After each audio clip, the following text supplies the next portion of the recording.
Markus 9 ayat 41.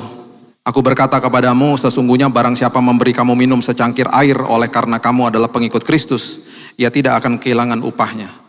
Kamu kan gak akan kehilangan upahnya. Maksudnya apa? Semua kita Bapak Ibu, semua orang percaya akan berdiri dinamakan tahta pengadilan Kristus. Orang yang tidak orang percaya berdiri di depan tahta putih yang besar.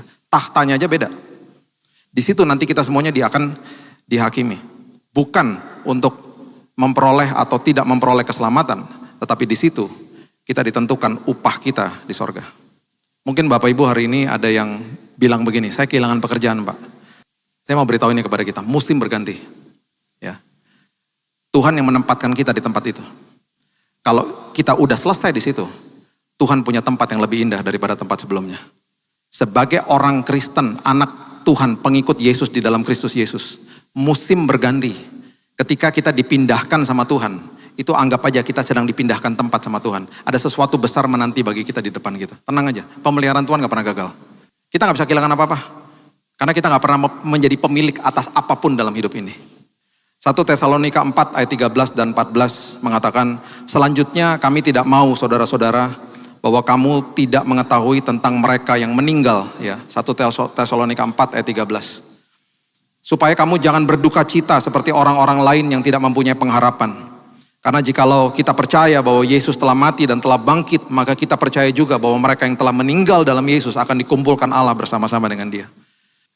Itu hal biasa ya, kehilangan pekerjaan, merasa kehilangan income bla bla bla dan lain sebagainya. Ada juga hal yang paling gak enak, kehilangan orang yang kita kasih. Dan itu kalimat yang keluar dari mulut kita. Tapi secara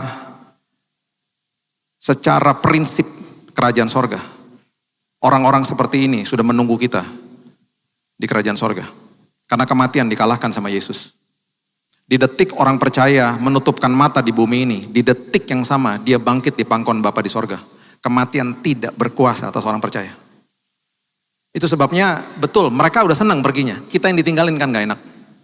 Tapi saya cuma mau kasih tahu ini, hidup manusia 70 kalau kuat 80 tahun, Mazmur 90 ayat 10. Ajari aku menghitung hari-hariku sedemikian supaya aku bertindak bijaksana. Saya cuma mau kasih pengertian ini kepada kita. Pernah gak kita berpikir gini? Nanti di detik saya menginjakkan kaki saya di kekekalan. Kita lihat kekekalan. Kita kan gak tahu. Di situ, kalau kita diizinkan sama Tuhan lihat hidup kita hari ini.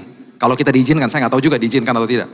Kalau kita diizinkan, akan banyak orang yang pasti malu pada saat itu. Aduh, kalau aku tahu seindah ini, ngapain dulu aku banyak komplain ya. Wow, justru indah sekali.